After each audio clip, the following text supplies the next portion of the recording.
In this video, we're going to look at the different types of questions that we can create in our quiz. This is just going to be an overview, and we'll spend more time in separate videos looking at each of them in more detail. So once we've created our title and we've added an image if we wanted to, and we've added a description, the next thing we're going to look at is the question. So you get this big Add New button, and by clicking the plus sign there, you can see the different types of activities that we could include. So given that this is a quiz and not a survey, you get the choice here, and this could be a multiple choice, it could be yes, no, true, false type question, or you could have more than one correct answer.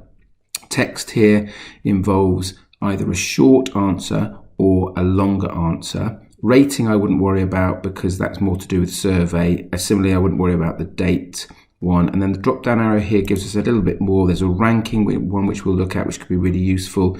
The Likert scale is probably not useful so much with a quiz, but the file upload might be. Net Promoter Score, again, is something you don't need to worry about in the quiz section.